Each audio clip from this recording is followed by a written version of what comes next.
Alors, nous serons beaucoup autour de la table pour cet épisode Abitibi. On avait hâte de venir. Alors, il y a d'abord Godefroy Lorando, première fois à l'extérieur de Montréal. Bonjour, Godefroy. Salut, Fred. Simon Jaudoin, toujours là quand il faut prendre la route. Hello, Fred. Ça va bien? Très bien, vous. Et là, oui, on a des gens de la place. Ça, c'est bien important. On n'est pas ce genre de gens de Montréal qui s'en vont faire de la radio entre gens de Montréal. Ah non! On a Geneviève Bélan, Francis Murphy et Paul-Antoine Martel. Bonjour. Oui. Allô, Fred. Vous êtes un peu responsable de notre présence ici, fait que c'est important que vous soyez là. Il y a d'autres personnes qui vont joindre à nous un peu plus tard, mais là, pour l'instant, on est prêt à débuter ce 10e épisode de la balado de Fred Savard.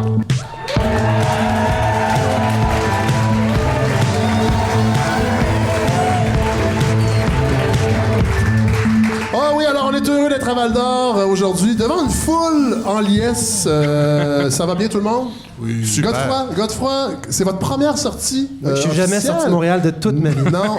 Vous êtes jamais venu en Abitibi? Ah non, je suis jamais venu ici. Non. Est-ce que vous avez passé une belle semaine, Godefroy? J'ai passé une belle semaine, Fred, mais en fait, j'étais en anticipation beaucoup de notre venue ici. C'est-à-dire, vous faisiez de l'anxiété? Non, pas du tout. Une anticipation positive, une excitation. Et en fait, quand vous avez parlé de ce projet-là de balado et que vous avez, dès le début, dit qu'on irait une fois par mois à l'extérieur de Montréal, je me disais, c'est le fun pour les gens, on va aller les voir et tout. Et j'ai tout vu ça à l'envers, en fait. C'est pour nous que c'est extraordinaire de sortir, de voir les gens, d'aller à la rencontre et de s'intéresser à l'endroit où on va. Puis dans mon cas, sans blague, jamais venu en Abitibi et j'ai commencé à me plonger dans toutes sortes de choses. J'ai écouté Ici Première Abitibi toute la semaine. Ah oui? Oui, et donc j'ai découvert des nouvelles personnes comme Franco Nuovo.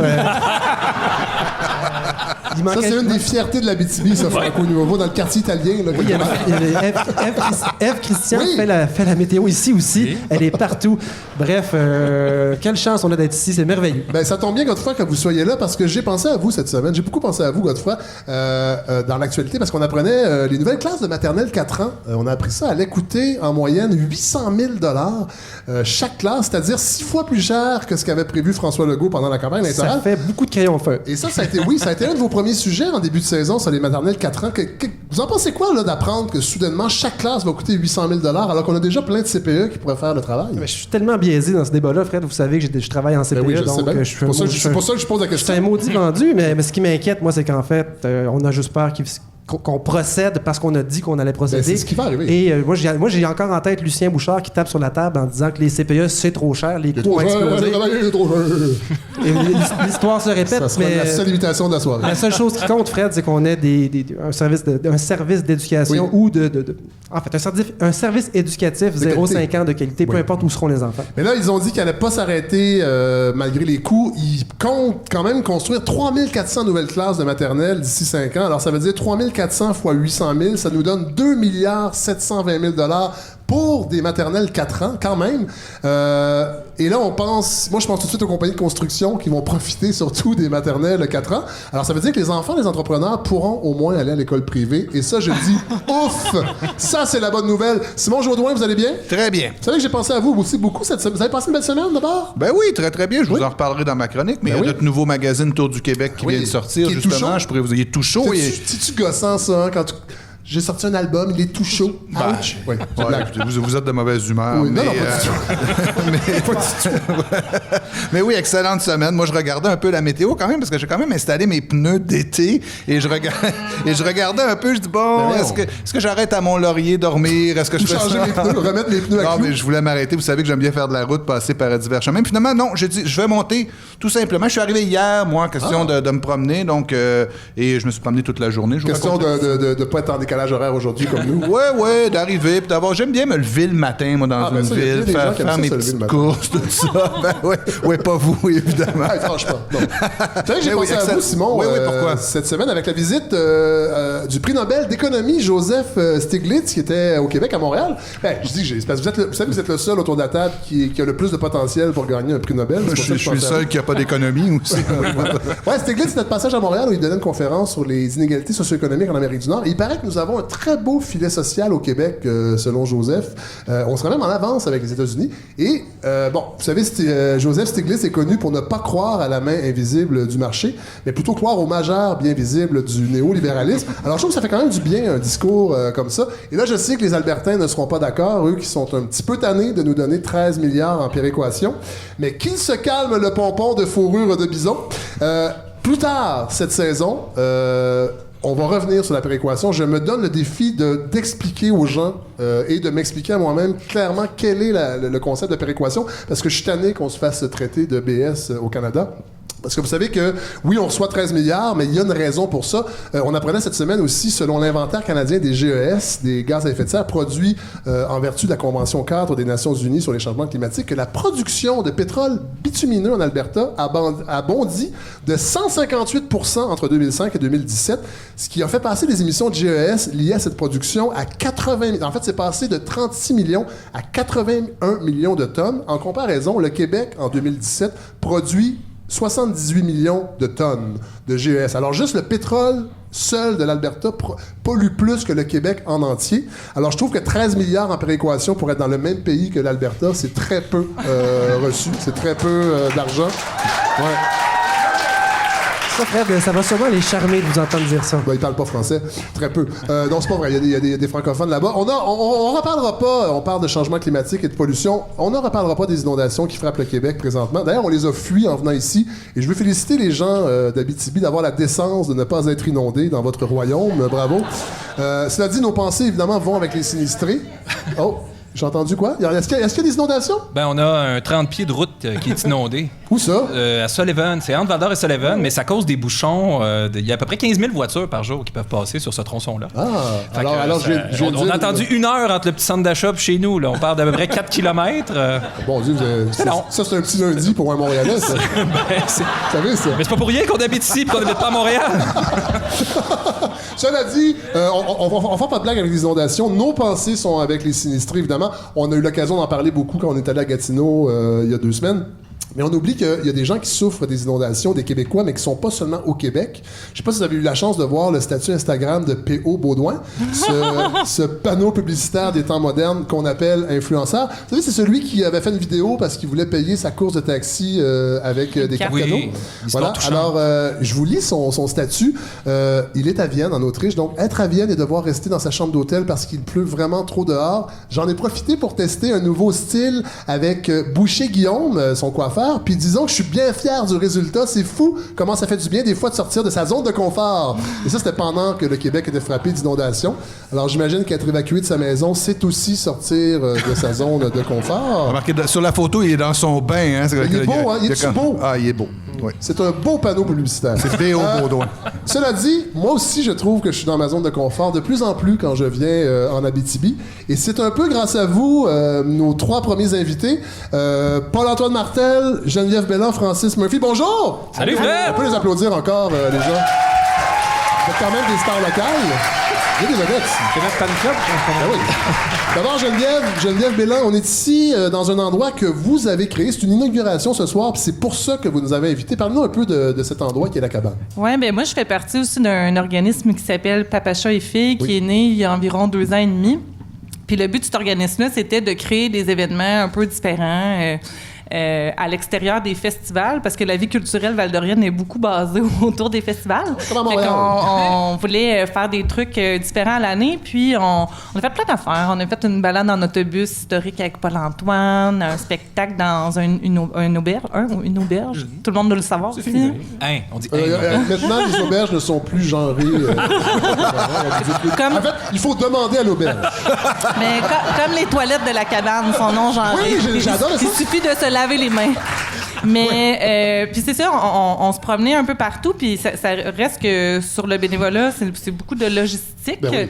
Puis ça s'avérait... C'est compliqué de pas payer le monde. Exactement. Puis on a pensé en fait que d'avoir une maison, une cabane, ce serait facilitant pour nos activités. Oui. Puis une opportunité qui s'est présentée, fait qu'on a décidé de bâtir ça ici, qui est un lieu quand même... T'as une histoire à Val-d'Or. Oui, effectivement, qui... en fait, c'est l'ancien bar alternatif, le Dundee. Le Dundee, je suis content. Je suis content d'apprendre ça. Il y a une certaine époque où j'aimais beaucoup les bars alternatifs. Jusqu'à temps que ma vie devienne alternative. Ça, c'est une autre histoire. Mais c'est ça, c'est un espace qui a marqué beaucoup Val-d'Or. Fait que c'est pour plein de gens, ils retrouvent un bonheur de revenir ici. Puis c'est ça, c'est un nouvel espace qu'on espère qu'il va plaire aux gens. Mais déjà, on a fait une campagne de sous-financement, puis ça a levé. Puis ça marche, hein? Oui, c'est ça. Puis on sent que les gens sont fiers de ça. Puis ça nous fait du bien. C'est basé sur le bénévolat à 100%. Puis on espère que ça va jouer le rôle lieu de cohésion sociale puis de pépinière à projet qu'on espère que ça va devenir. On est très content d'être ici pour participer à ce beau projet-là. Et avec Francis et Paul-Antoine, vous animez une balado qui a du succès. La balado, qu'en pensez-vous? J'ai été invité 2 fois. Vous êtes un peu des modèles pour moi, dans le fond, parce que j'ai vu que ça pouvait fonctionner, une balado, que ça pouvait être... c'est vrai, parce que c'est devant public également. Francis, vous êtes un peu l'initiateur de ce projet-là. Parlez-nous-en. C'est un peu égoïste, en fait, mais au départ, c'est qu'on en parle souvent dans la balado. Je suis celui du trio qui a le moins de scolarité. Ah! Et c'est un petit peu mon cas aussi. Et le seul temps où je suis allé à l'école, c'était pour apprendre à faire de la radio. Et les circonstances de la vie... Et prendre de la drogue aussi, j'espère. Non, moi, je suis quand même un jeune modèle. Votre épouse est là ce soir. C'est pas tant pour mon épouse que pour mes parents. Mais c'est ça, donc la vie m'a amené à faire autre chose que de la radio, mais c'est toujours un rêve qui m'habitait. Puis on a fait des projets ponctuels avec Paul-Antoine et Geneviève au cours des dernières années. À un moment donné est venue l'idée de se construire un projet sur mesure. Et puis là, quand la balado a gagné en popularité comme plateforme, on disait que ça se prêtait bien à faire ce qu'on voulait. Et c'est doublement égoïste parce que non seulement on le fait parce que ça nous donne, mais on fait 100% ce qu'on veut. C'est comme si on se fiche un peu de l'opinion des gens parce qu'on a envie de faire un projet qui nous ressemble, un projet qu'on aime nous-mêmes. Puis ça tombe bien parce que les gens sont au rendez-vous. On a 12 épisodes de réaliser jusqu'ici. Ça fait toujours ça le comble. On a des codes d'écoute. Peut-être pas autant que vous, mais je dirais qu'on a environ 20% de vos codes d'écoute pour 0,4% de votre notoriété. Donc, c'est un bon rapport. C'est un bon rendement. On va aller écouter un extrait, justement. Donc aujourd'hui, dans le segment 9 à 3, comme on est 3 animateurs et nous avons ensemble 9 enfants, on dédie toujours un segment à la petite enfance. Et, on pourrait dire 12 à 4, là. 12 à 4? Oui. Parce que... Camille a 3 enfants. Oui, effectivement. Ouais, ça fait. Bienvenue dans le club des 3 et 4 petits-enfants. 4 petits-enfants? Ça, on n'en a pas. Ça, c'est 0 à 3. On va se donner du temps. Mais moi, j'étais aveugle par Alliance. Semi-Alliance. C'est vrai, tu t'es trouvé un sugar daddy. Le commanditaire... Ça donne une idée un peu de l'ambiance qui règne. On en parlait justement, Simon, il y a 2 semaines, comment la balado est une façon pour les gens à l'extérieur de Montréal, entre autres, de ne pas attendre qu'un diffuseur s'intéresse à nous et qu'on prenne le champ médiatique, qu'on prenne la parole médiatique. Est-ce que vous le voyez comme ça, un peu, ce projet-là aussi, comme tu disais, que vous disiez, Francis, de faire ce qu'on veut? Clairement. Puis de le faire en région aussi. Oui. C'est intéressant aussi de penser que notre contenu peut intéresser des gens qui ne sont pas de la région. Puis, tu sais, moi, je pense pas que je l'aurais fait non plus s'il y avait une pression. C'est que sinon, il n'y a pas tant de tribunes où on peut prendre la parole où on peut parler de nous. Puis, tu sais, ça a été dit par Godefroy tantôt. Oui, on a Radio-Canada, mais il y a une émission du matin, une émission d'après-midi. Sinon, il y a des radios commerciales, mais honnêtement, moi, après 1 minute et quart de publicité... Une fois que tu as su la météo... c'est pas mal ça. On a pogné de quoi quand on a réalisé qu'on était plus écouté en dehors de Val-d'Or qu'à Val-d'Or. Parce que c'est sûr qu'ici, c'est facile de rejoindre les gens, on les connaît, mais à un moment donné, on s'est rendu compte que la balado permettait ça. La moitié de notre public potentiel est dans la salle, anyway. Et aussi, quand on a réalisé qu'on avait un certain, puis je le dis de façon modeste, mais pouvoir d'attraction pour des invités, il y a des invités qui ont accepté de faire un aller-retour Montréal-Val d'Or simplement pour venir enregistrer une balado. Oui. Donc, ça... on parlait de Camille Bouchard tantôt, puis on a fait une blague avec ça, mais il nous a écrit à un moment donné, on reçoit un message via notre page Facebook qui dit « Salut, j'ai écouté votre balado, je suis vraiment un gros fan, j'aime votre ton, votre finesse. Puis l'analyse que vous avez faite de l'école alternative, c'était vraiment bien. En tout cas, chapeau, puis je suis un fan. » Fait que là, on regarde ça, Camille Bouchard. C'est Camille Bouchard, maintenant. Et c'était Camille Bouchard. La superstar de la petite enfance. Absolument. Le fameux rapport Québec, foutu ses enfants, tout le monde, on applaudit. Mais que j'ai fait dédicacer à la dernière émission. Ben oui. Mais d'ailleurs, je sais pas si tu as vu, mais Richard Martineau a cité le rapport aujourd'hui. Non, j'ai pas. C'est pas important. Richard Martineau, j'essaie de me tenir loin. Richard Martineau, qui des fois dans ses analyses a un petit côté petite enfance également. Francis et Geneviève. Mais ça pour dire que, voyant qu'il était un fan de l'émission, on l'a invité, puis il a accepté tout de suite. Fait qu'il est arrivé le matin, il est reparti le lendemain matin, puis ça a été extraordinaire, une rencontre. Ouais, le FIFO. Merci beaucoup. Francis, Geneviève, merci beaucoup de l'invitation, dans le fond, parce que c'est un peu grâce à vous, Geneviève, pour la cabane, et Francis pour l'inspiration. On vous laisse aller, parce qu'on va avoir d'autres invités. On va garder Paul-Antoine Martel avec nous, parce que... Paul-Antoine, il y a des mythes à déboulonner sur l'Abitibi. Les gens se font de fausses idées sur l'Abitibi et je trouvais ça intéressant de vous avoir pour justement déboulonner ces fameux mythes. Ben, c'est qu'en fait, on dirait que c'est une région vraiment méconnue, l'Abitibi-Témiscamingue. Les gens connaissent le nom un peu, ils vont dire Abitibi, Témiscamingue, ils vont l'oublier. L'Abitibi-Témiscamingue, on appelle ça le Nord-Ouest. Pendant longtemps, avant que ce soit la région administrative de l'Abitibi-Témiscamingue, on appelait ça le Nord-Ouest du Québec. Mais on s'entend qu'on n'est pas nécessairement dans le Nord, mais en tout cas, c'est ça. Puis, je sais pas, il y a cette espèce d'image-là qui est colportée. Donc, pour ça, merci de venir ici. Ça fait plaisir, vraiment. Moi, je l'ai dit, j'ai déjà un coup de foudre pour la région. Il y a 3 ans, et j'étais venu pour le Frima, entre autres, et là, j'ai rencontré tout ce beau monde, dont beaucoup de gens qui sont ici, puis avec les films de Pierre Perrault, on en reparlera plus tard. Oui, avec grand plaisir. Mais, allez-y, très marquant. C'est ça, eux. c'est que d'habitude, les médias, quand ils parlent de nous, généralement, c'est pour couvrir une crise, un gros accident, une catastrophe, des feux de forêt, nos travers. Vraiment, c'est vraiment engraisser là, les clichés qui existent sur nous. Puis, c'est ça. C'est certain que c'est pas super intéressant de venir parler du Festival du bœuf de Sainte-Germaine. Non. Ou encore, je sais pas, surtout qu'on mange de moins en moins de bœuf. Mais pourtant, c'est du bœuf bien traité, poli. On peut le filater sur place avant de l'égorger. Mais tous les enjeux en lien avec... après, les après l'égorgement. On peut très bien se faire une doudou avec la peau.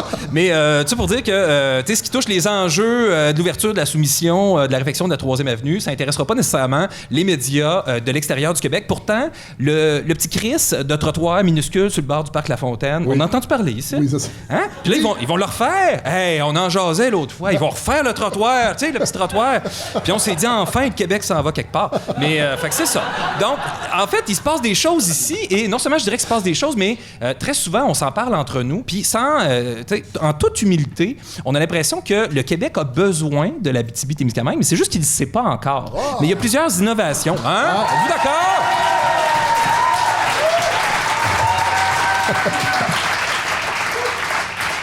Alors, je pense que des fois, puis en fait, je dis ça sur l'Abitibi-Témiscamingue, mais moi, je suis un gros fan de ce qui se passe un peu partout ailleurs au Québec. Ouais. Moi, je suis fonctionnaire municipal, je suis attentif à ce qui se passe dans le monde municipal, que ce soit dans le Bas-Saint-Laurent, dans les Laurentides, dans le centre du Québec, à Victoriaville, dans Vaudreuil-Dorion. Il se passe des choses extraordinaires, du développement social, de l'innovation, des gens inspirants, mais on leur donne pas... Chez les fonctionnaires? Mais chez les fonctionnaires aussi, municipal. Ah oui, OK. Ah, mais l'échelle municipale, écoute, c'est... C'est des fonctionnaires à échelle humaine. Près des gens. Oui, mais on est moins nombreux. C'est vrai. Puis c'est ça. Fait qu'on peut apprendre nos noms. On a une identité et tout. Donc, tout ça pour dire qu'il y a des choses à apprendre au sujet de l'Abitibi-Témiscamingue. Et j'ai décidé de vous apprendre des trucs, mais en déboulonnant certains mythes qui existent. Certains de ces mythes-là, je les ai inventés, parce qu'à un moment donné, ça prend du contenu. Mais, fait que c'est ça. Premièrement, l'Abitibi-Témiscamingue, c'est un trou perdu dans le Nord. Alors, ça serait très, très drôle si c'était pas aussi pathétiquement faux. C'est pas un trou perdu dans le Nord. Premièrement, on est à 330 mètres au-dessus du niveau de la mer. Hein? Ici, on dit souvent, puis c'est une très belle formulation qui a été utilisée pour le titre d'un roman de Denis Chabot. Denis Chabot, qui est un auteur d'ici, on le connaît surtout comme historien, mais il a remporté le prix du gouverneur général au début des années 80. Il a remporté le prix Gibson aussi. Donc, il a écrit des romans, mais il y en a un qui s'appelle La tête des eaux. Et dans le fond, on se trouve à cheval sur la ligne de partage des eaux. D'ailleurs, Abitibi signifie eau du milieu, ou là où les eaux se séparent. Simon Jaudoin m'avait appris ça aujourd'hui, d'ailleurs. Ben oui, puisqu'on parle... à Radio-Canada. Puisqu'on parle d'hydrographie au Québec, c'est effectivement ça, oui. D'un côté, ça va tomber vers la baie James, et de l'autre côté, ça va couler vers le fleuve Saint-Laurent. Tout à Exactement. fait. Et cette eau-là a un grand impact sur nous, que ce soit la ligne de chemin de fer qui passe au nord de la région, dans le fond, quand la ligne traversait une rivière d'importance, c'est là qu'on a installé certaines des villes, comme Amos, par exemple, le long de la rivière Arcana, La Sarre, le long de la rivière du Poisson Blanc. Oui. C'est un beau nom. C'est un beau nom. C'est un toponyme que j'aime beaucoup. Donc, non, mais on peut faire beaucoup de belles recettes avec le poisson blanc à l'épicerie, que ce soit la sole ou le pangasus. Poissons locaux. La solasus. Donc, on est donc à 330 mètres au-dessus du niveau de la mer. Et quand le niveau des océans va monter, à cause de l'action des humains un peu... Surtout, c'est pas notre trou qui va se remplir d'eau salée, OK? Moi, je pense que les Montréalais devraient avoir un peu plus de considération pour cette hauteur des terres ici. Je tiens à dire qu'on est au sud de Rimouski. On est au sud de Vancouver. On est au sud de Paris. Par contre, on est au nord d'Oulan-Bator, la fameuse capitale de la Mongolie, et Je me demandais justement. et ouais. de Vladivostok, qui est la fin Ça, du c'est étonnant, transsibérien. ça. Ouais. On est donc au nord de Vladivostok. Fait que voilà. L'Abitibi-Témiscamingue, c'est grand comme un pays, 65 000 km². On pourrait stuffer si on réussissait à les décoller de leur côté de l'hémisphère. La Belgique, le Liban et Israël dans l'Abitibi-Témiscamingue. Par contre, pour Ça serait 100... explosif. Ça serait, oui, ben peut-être. Il y aurait des rencontres. On mettrait les Belges au milieu. Mais on est 148 000. Ça, c'est autant que Villeray-Saint-Michel parc extension. OK? Donc, imaginez la population de Villeray-Saint-Michel parc extension dans un pays. On a 20 000 lacs. Dans Villeray-Saint-Michel parc extension, il y en a un. C'est l'étang du parc Jarry. Avantage Abitibi-Témiscamingue. Oui. Fait que moi, je trouve que il y a là, ici, quelque chose. Et on a toute une vitalité. Je vais vous en parler dans les autres mythes. On a de l'électricité. On aura l'Internet. On va avoir l'Internet d'ici 2021. C'est une terre d'innovation. On a une université vraiment super dynamique, des expériences sociales très audacieuses. Je pourrais parler de ce qui était multimédia, le bloc, le comité des paroisses marginales. On pourrait en parler d'ailleurs avec Horace Lalancette. Oui. Donc, on est une île ici, on n'est pas un trou. On est une île entourée de forêts, entourée d'Ontario, entourée du nord du Québec, mais ça façonne beaucoup notre identité. Ça nous rend... comment dire? C'est comme si ça créait une espèce de couche de protection face à certains médias. Tu sais, notre identité est peut-être plus forte, mettons, que la Montérégie. C'est plus difficile à dire, c'est quoi la Montérégie? Oui. C'est comme un peu flou. Moi, vous êtes originaire. de la Montérégie. Vous êtes un Mascoutin. Je suis un Mascoutin, comme Horace Lalancette, d'ailleurs. Exactement. On va en parler tantôt. Donc, ça façonne notre identité, ça forge notre caractère. L'Abitibi-Témiscamingue, deuxième mythe, est une région jeune. Alors, connaissez-vous la fameuse comédie de l'Abbé Proulx en Pays Neuf? Ben oui. Et c'est de la bullshit. Ah! C'est de la bullshit. On est installé sur le bouclier canadien. C'est certaines des plus vieilles roches du monde, 2,4 milliards d'années. Fait que ça dépend de qu'est-ce que tu regardes quand tu dis, bon, c'est un pays neuf, c'est un pays jeune, ça fait longtemps que ça existe ou non. Ici, il y a des traces d'occupation humaine qui sont antérieures aux grandes pyramides. Puis ces humains-là se sont reproduits et ont continué à occuper ce territoire-là. Et il y a encore de cette lignée-là qui existe ici. Fait que, ça, c'est un vrai mythe ou c'est inventé, ça? Ça, c'est un vrai mythe. On dit souvent que c'est une région jeune. C'est parmi les dernières régions. Et même nous, on dit ça. Mais on est une région jeune. Oui. C'est certain qu'il y a des nuances à apporter. Oui. La colonisation de la région est somme toute assez récente. On parle de 1886, la fondation de la première ville, qui est Ville-Marie. Il y avait quand même de l'exploitation forestière qui se faisait, de la traite des fourrures. Il y a eu un fort de la compagnie de la baie du Son. Il y en avait à plein d'endroits. Oui. Mais il y a eu un fort du côté du lac Abitibi, du côté du lac Témiscamingue, dès la fin des années 1700, début 1800. Donc, première région à être peuplée, c'est le Témiscamingue, grâce à la rivière des Outaouais. La rivière des Outaouais qui prend sa source quand même au sud de Val-d'Or puis qui se rend jusqu'à Montréal. Fait que, je veux dire, quand il y a des inondations, écœurez-nous pas, là, on pourrait faire sauter les valves et empirer la situation. 3 grandes vagues de peuplement, donc le Témiscamingue, l'Abitibi le long de la voie de chemin de fer, donc toute la région qui est Amos, Sainte-Terre, Bellecour qui s'appelait Café, Goulet aussi avant, en tout cas. On continue vers Barrault, on continue vers Amos, Lassar, etc. La Reine, qui est le bout du monde officiellement. À partir de là, ça recommence de l'autre côté. Et finalement, tout ce qui est la faille de Cadillac, Rouen, Val-d'Or, des villes qui datent davantage des années 20 à 30, qui sont beaucoup plus récentes. Et on a encore des pionniers qui sont vivants. Donc, c'est quelque chose qui est assez particulier. Mais il y a surtout une présence anishinaabe qui est millénaire ici. C'est pas une, mais 2 régions, Abitibi et Témiscamingue. Bon, c'est un peu niché comme mythe, là. C'est porté entre autres par Serge Bouchard, mais aussi par quelques personnes en région. Il ne faut pas associer Abitibi et Témiscamingue. Alors, ça fait mal, mais c'est la preuve que Serge Bouchard n'est pas un canal branché aux pipelines de la vérité irréfragable et immanente. Oh. Il peut... On n'a pas le droit de dire ça à Radio-Canada. Ça me fait grand plaisir de le dire maintenant, là, c'est important. Ça, je suis parti, entre autres. Puis il y avait un gros non-dit autour de Serge Bouchard. Mais Serge Bouchard porte ça, puis il y a des gens qui disent... J'ai pris les chemins de travers.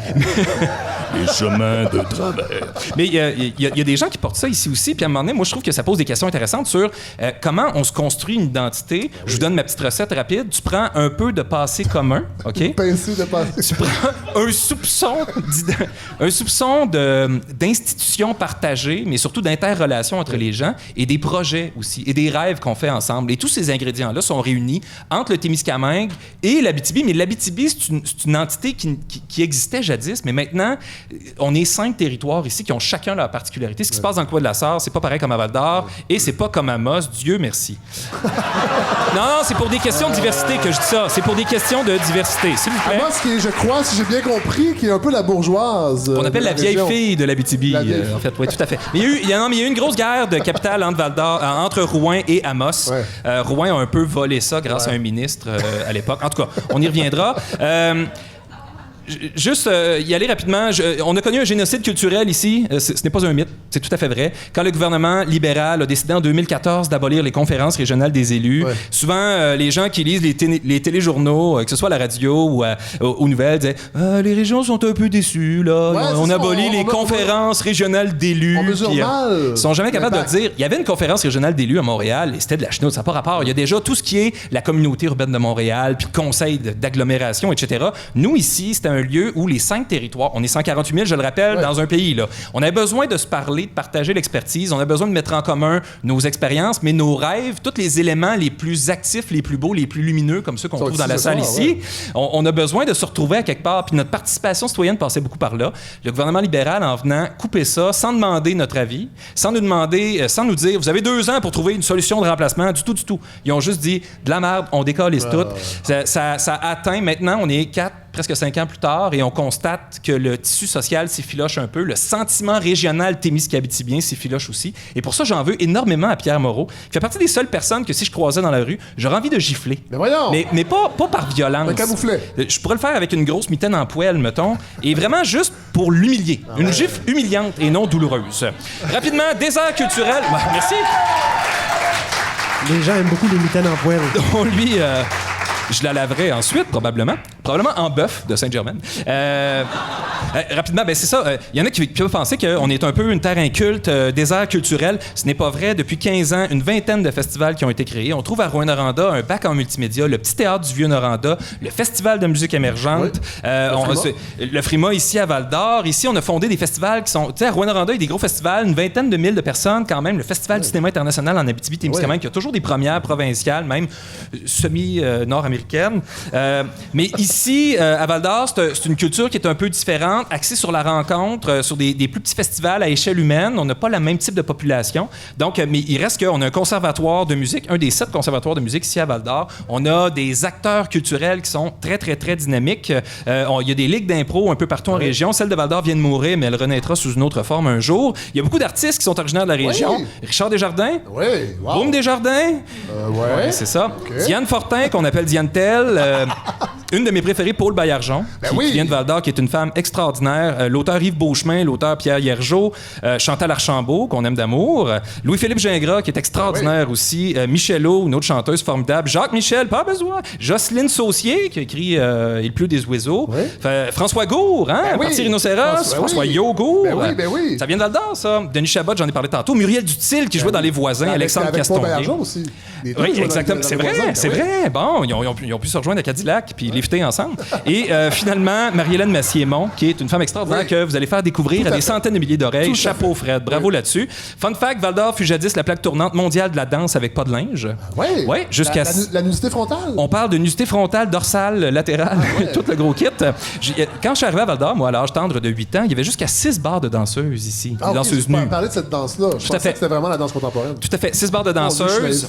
À l'époque, dans Scoop, Régent Tremblay avait choisi que son personnage de Michel Barrette, là, qui était Vandal, le photographe. Elle avait fait un enfant avec une danseuse de... Val-d'Or! Tout à fait. Et là, j'ai quelqu'un que je connais... Il avait fait sa recherche, c'est ça? Il avait fait sa recherche, mais là, ici, la Chambre de commerce locale avait sorti un communiqué pour dire, là, come on, pourquoi encore un bar de danseuses à Val-d'Or? Donc, on avait affecté un jeune journaliste, François Bellil, que je salue s'il nous écoute.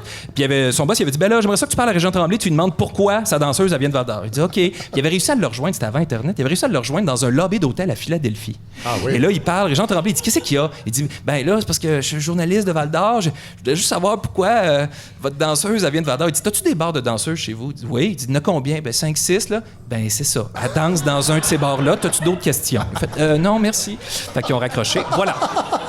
Wow. C'est une belle anecdote. Et rapidement, on vit dans un monde ici, une région où il y a une population de rednecks blancs, racistes et incultes. Je tiens à dire que j'ai contribué à une activité qui s'appelle Mon emploi en sol québécois. On remplit un avion d'immigrants qui sont intéressés à venir travailler ici. On les amène, on leur fait rencontrer des employeurs. Ça, c'est des immigrants de pays comme l'Allemagne ou l'Angleterre. Et l'Afrique du Sud. Des pays amis. Le Tennessee. l'Ontario. Bon, donc, c'est ça. Mais c'est des immigrants qui sont là depuis 5 ans ou moins, quelque chose comme ça, qui viennent ici. Puis, sérieusement, c'est des activités magiques. Ouais. Les gens sont séduits, ont le goût de venir et surtout, ils sont accueillis ici vraiment très bien. Puis, j'avais lu un commentaire sous un article de CBC. Il y a un journaliste de CBC qui les avait suivis, qui était venu de Québec pour ça. Puis, le gars écrivait « That's dead smack in the middle of alt-right territory. Good luck! » Puis, le gars, il s'appelait John Doe. Tu sais, comme le faux nom. Je trouve ça bizarre. Mais alt-right, ici, vraiment, il n'y a pas de droite alternative, de mouvement. Il y a quelques personnes, qui sont, mais comme partout, je veux dire, des imbéciles, c'est assez également répandu un peu partout dans le monde. Avec Dominique Payette, qui était à la balado la semaine dernière, exactement. Qui disait que la radio poubelle n'avait pas franchi le Rubicon de l'Abitibi. Elle en a parlé. Il y avait Gary Dagneau, un animateur qui s'est retrouvé au Saguenay plus tard. Il y a eu un mouvement qui s'est appelé le Carré Dagneau. On a fait pression sur Radio-Nord et finalement, ils ont fini par le dégommer. Donc, ici, ça n'existe pas vraiment. On parle de mauvais traitements envers les Autochtones. C'était vrai. Il y avait en effet des mauvais traitements, des allégations. Il y a eu du racisme. Moi, j'ai des souvenirs de batailles dans les rues entre les Indiens puis les Blancs. Il y a eu des skinheads ici dans les années 90. Il y avait énormément de violence, oui, mais maintenant, aujourd'hui, là, c'est pas ça du tout qui se passe, que ce soit à Val-d'Or, à Rouyn-Noranda, à Amos. Il y a de plus en plus d'immigrants qui prennent en place et surtout, on apprend à connaître nos voisins Anishinaabe, chose qui n'était pas le cas du tout. On se fréquentait sans se parler, sans s'évoquer les uns les autres. Et de plus en plus, il y a des points de contact qui existent. Et ça, c'est une histoire formidable. Les médias avaient raison de parler des dénonciations faites par les femmes autochtones. Mais ça serait le fun, oui, merci. Mais ça ne résumait pas la situation. C'était une partie.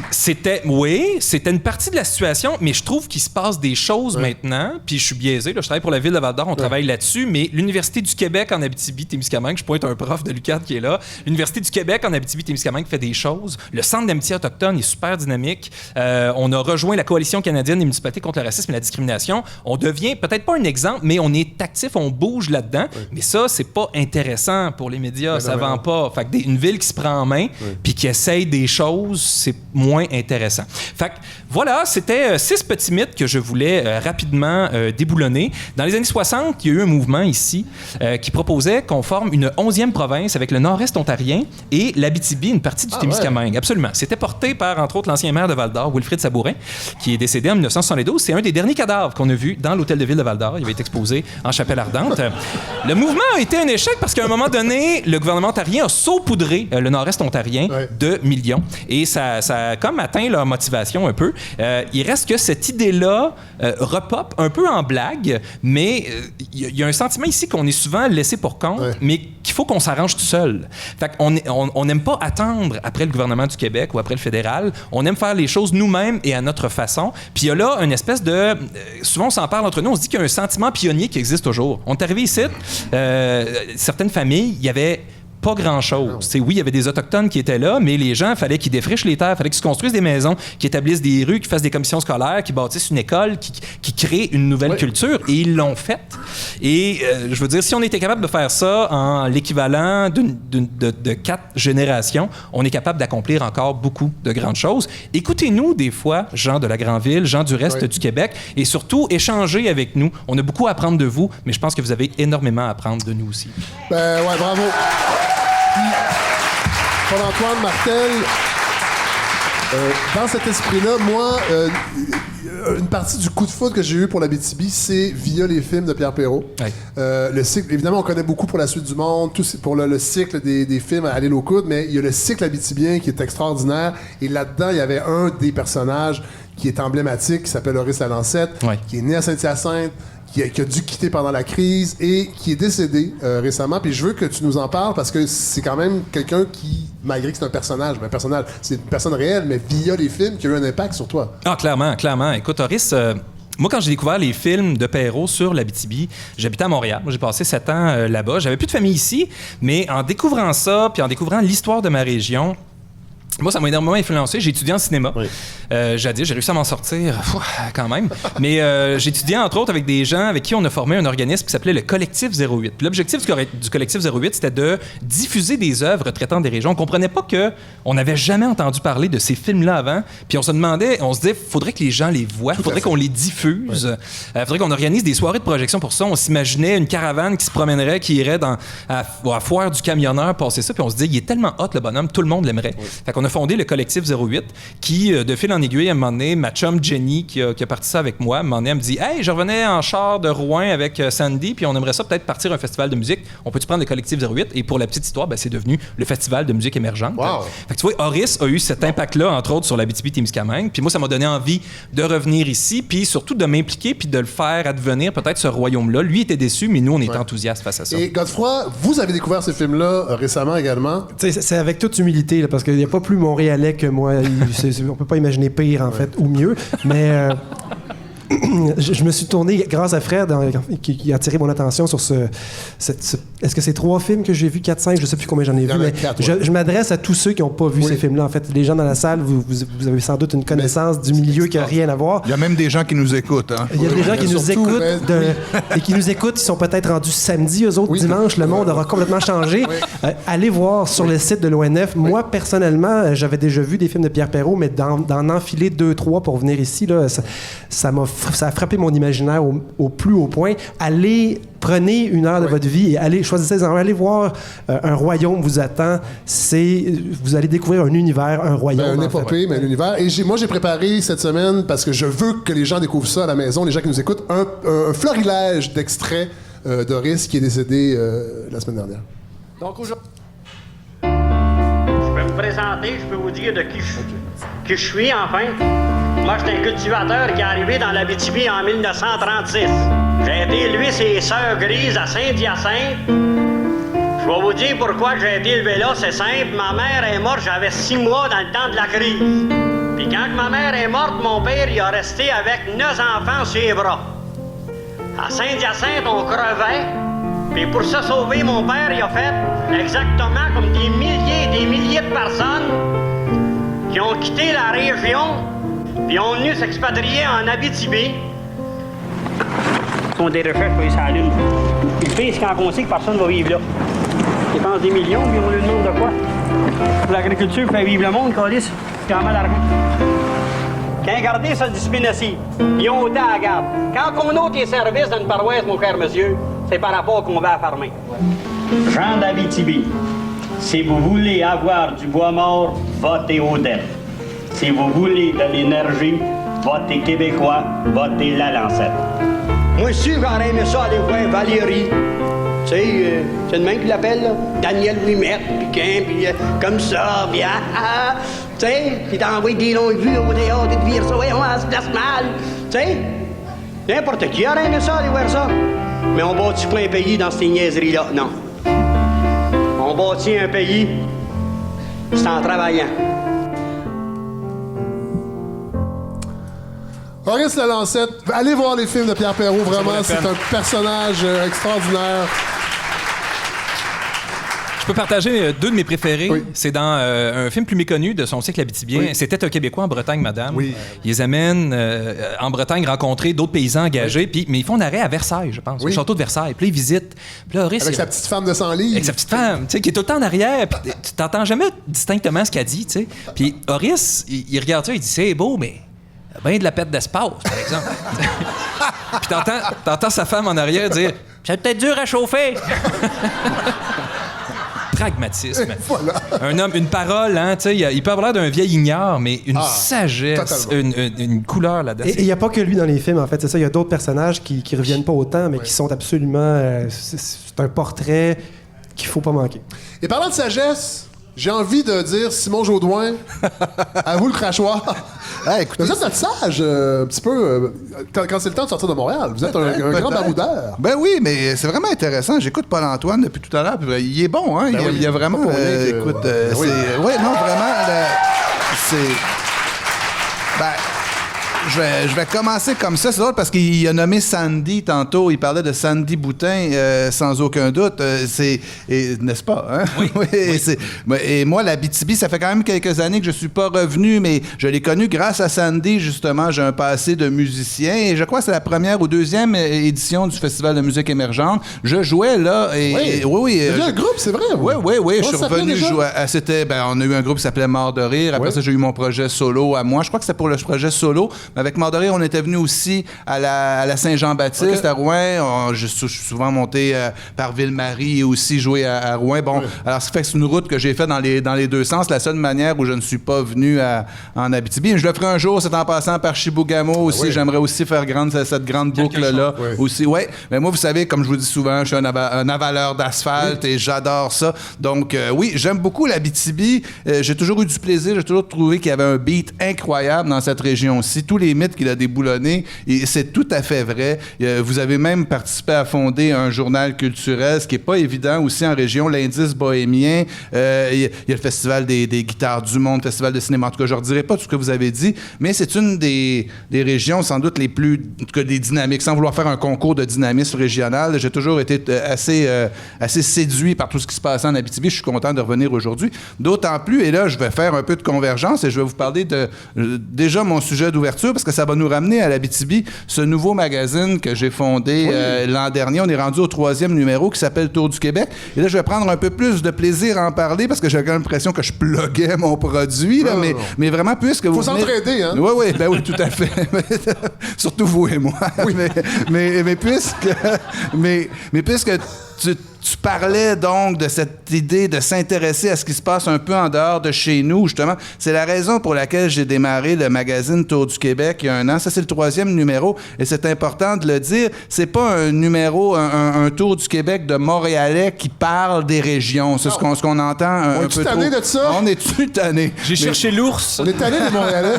Je suis tanné, oui, ben écoutez... Moi, là, demain, là, je l'annonce demain, là, on va sortir de Val-d'Or puis je vais aller spotter des terrains. Moi, je vais me construire éventuellement. Je vais mourir en Abitibi. Vous allez être à l'abri des inondations. Je l'annonce. Bon. Je l'annonce. Le plus tard possible, mais je vous le souhaite. Le plus tard possible. J'ai pris les moyens, Paul-Antoine, pour retarder ma mort, mais ça sera ici. Bon, c'est les Montréalais qui vont être contents de tout ça. Oui. Mais tout ça pour dire... ben oui, écoutez, je viendrai avec vous. Ça me fera une raison de plus de venir. Mais donc... On creusera plus profond. Tour du Québec, donc, on le sort en librairie le 8 mai. On peut déjà le commander sur tourduquebec.ca. Et je vous en parle parce que c'est un projet qu'on a voulu lancer pour faire le tour des régions, mais aussi s'intéresser à tout ce qui se passe au Québec. Et évidemment, on parle beaucoup de goût, de microbrasserie, mais aussi de territoire, de tout ce qui se fabrique au Québec, des personnages aussi qui sont parfois plus grands que nature. Tout ça dans cette idée que depuis une dizaine d'années au Québec, on parle d'identité, on se crêpe le chignon sur l'identité. Ben oui. Et c'est assez hallucinant puisqu'on ne parle jamais de ce qu'on fait au Québec qui nous distingue et qui nous permet de nous identifier, justement. Oui. Et donc... on dit ce que l'identité ne doit pas être, mais on dit pas ce qu'elle doit être. Exact. Ben, tout à fait. On n'arrête pas de dire de ce dont on a peur, tel machin. Et en plus, on parle parfois de problèmes qui sont, à toute fin pratique, presque municipaux. C'est-à-dire qu'on parle de tel ou tel problème dans tel ou tel quartier de Montréal. Là, j'essaie de penser, moi, un gars dans le Pontiac ou dans quelqu'un dans Chaudière-Appalaches, en Abitibi, qui ouvre la télé le soir, qui se dit « Ah, ben là, on se gargarise à l'identité québécoise, mais on parle jamais de ce qu'on fait. » Tu des toilettes non-genrées, Minou? Ben oui, écoutez. T'en parles à la TV. Alors ça m'enquiquine assez, mais j'ai voulu réagir positivement là-dessus. Et donc, j'ai dit, on va partir un magazine, et c'est important. J'ai lancé un appel à tous pour que des gens veuillent écrire dedans et aussi qui nous alimentent, aussi, qui nous racontent, qui nous disent, moi, il y a ça qui se passe dans ma région, tout ça. Donc, c'est vraiment un projet multirégional. Et en Abitibi, je vais faire le pont avec ça, c'est une des régions où on reçoit le plus d'offres de participation des gens qui veulent nous écrire, qui disaient, moi, je veux écrire dans ce magazine-là. Et je crois que c'est dans le premier, on avait fait un portrait de Félix B. Desfossés, par exemple, qui est quelqu'un qu'on connaît bien ici. Et lui-même s'est mis à écrire. Et dans le plus récent, ça tombe bien, Abitibi-Témiscamingue, d'ailleurs, c'est toujours la région qu'on nomme en premier. C'est elle qui ouvre le magazine, ordre alphabétique oblige. C'est beaucoup mieux que le Zanzibar. Ben oui.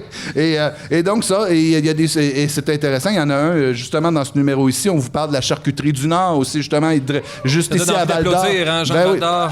Ben oui. C'est le meilleur colbassa, peut-être au monde et même plus. Ben écoutez, moi, c'est sûr que demain, je l'ai visité. C'est quoi ça, un colbassa? Il y en a qui appellent ça du kielbasa, mais c'est une saucisse polonaise. C'est un saucisson polonais. Ah oui? C'est extraordinaire. Eh ben, vous en avez même une photo ici dans le magazine, vous la regarderez. Je sais que vous avez renoncé à tous les plaisirs du monde. Pas tous, mais la saucisse, non. Ça fait plus partie de mes plaisirs. Ah, OK, bon. Tant pis pour vous. Mais, là, non, mais c'est Félix B, Il y a un justement. potentiel de toutes sortes de blagues.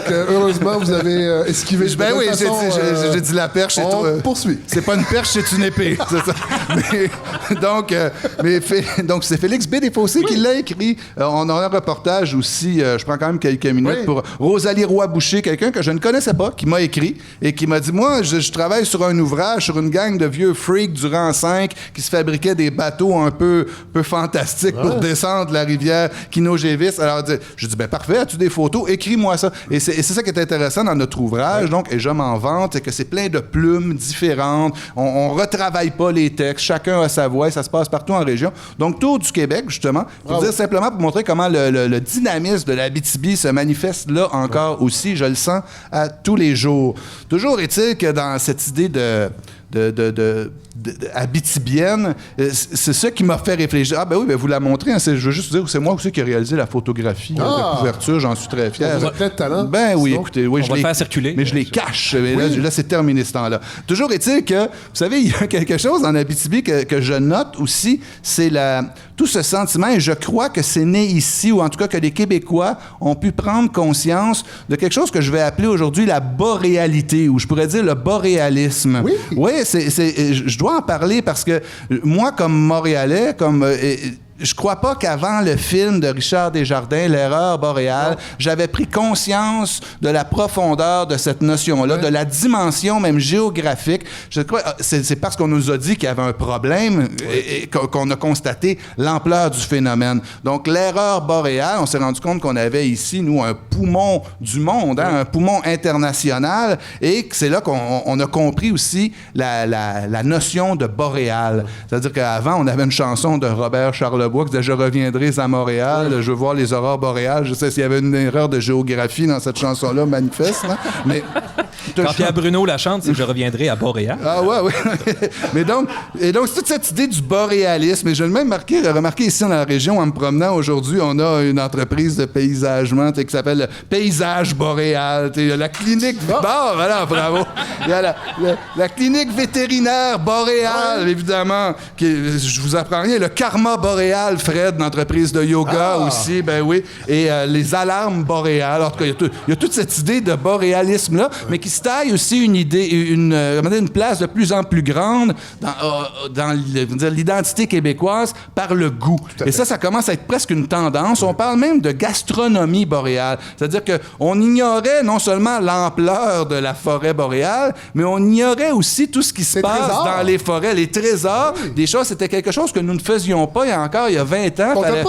On ne fait pas tant que ça, mais il fallait presque être un druide là, pour aller se cueillir des choses à manger dans les bois. Et aujourd'hui, on parle des gens comme Jean-Luc Boulay, Arnaud Marchand, qui ont le comptoir boréal à Québec, qui font exactement ça. À Montréal, on a le restaurant Manitoba qui fait ça aussi, se tailler des choses comme ça. Écoutez, il n'y a pas de hasard. Là. Je marchais sur la rue entre l'hôtel et ici, et un ami m'envoie un texto avec la couverture d'un nouveau livre qui va sortir le 14 mai. C'est Gérald Legal et Ariane Paré-Legal, justement, qui sont ceux qui sont propriétaires de Gourmets Sauvages. Et ils lancent un livre le 14 mai, c'est Forêt, identifier, cueillir, cuisiner.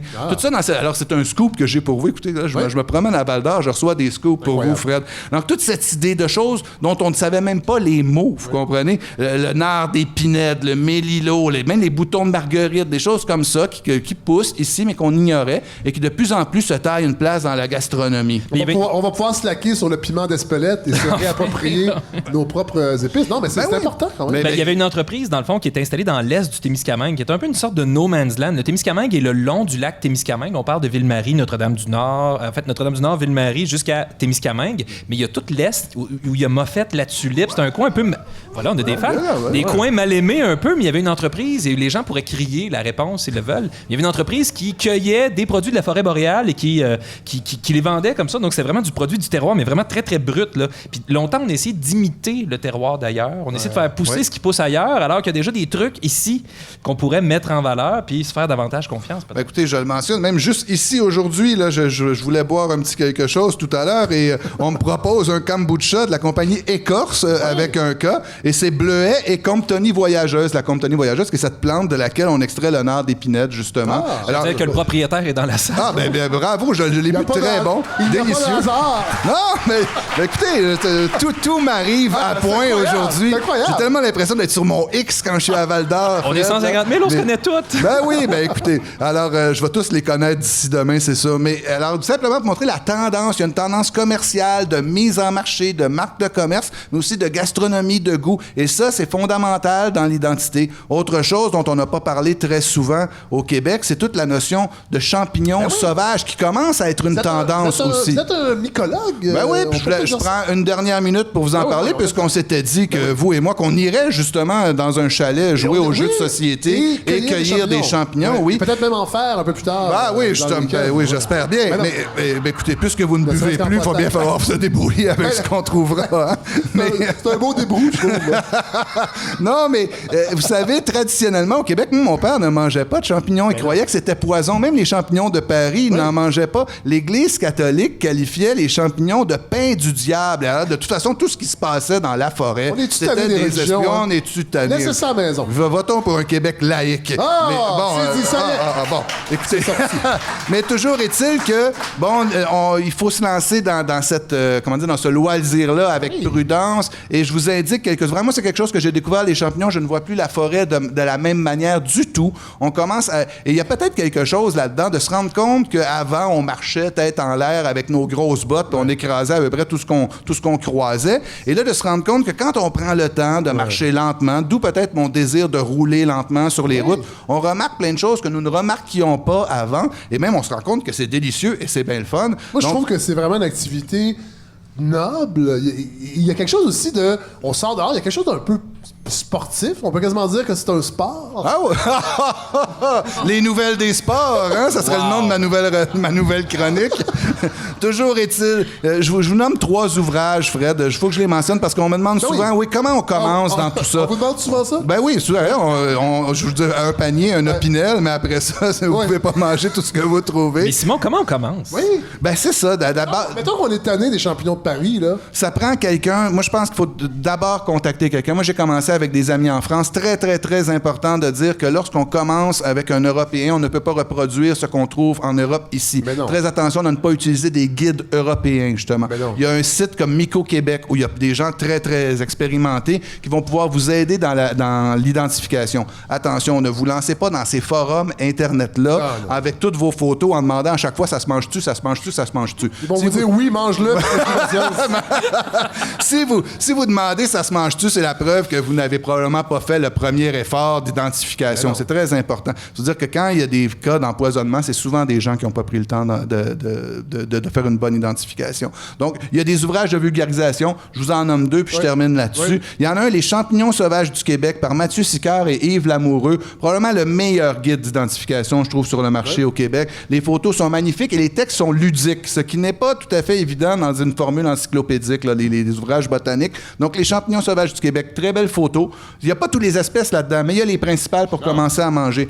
Un gars que je respecte beaucoup, Jean Després, champignons comestibles du Québec, les connaître, les déguster. Ça aussi, c'est il est sur son X. Ah oui, c'est sur avec un nom comme ça. Ben oui, avec les rosés des prés. C'est un aptonyme. Oui. Donc ça, c'est un magnifique ouvrage qui permet de commencer avec les premières espèces faciles à identifier. Ceux qui voudront aller plus loin, je le mentionne, il y a Raymond McNeil avec son grand livre des champignons. Ça, c'est probablement la sommité québécoise des champignons. Et il y a son grand ouvrage, le grand livre des champignons, je le mentionne parce qu'il y a une nouvelle édition qui sort là c'est aux éditions Michel Quintin. Donc, faites les recherches pour trouver ça et lancez-vous en forêt. Peut-être que vous ne cueillerez rien, mais en tout cas, vous verrez des choses que vous n'aviez jamais vues avant. Mais Simon Jodoin, merci beaucoup, vraiment. Ça fait plaisir. Très éclairant.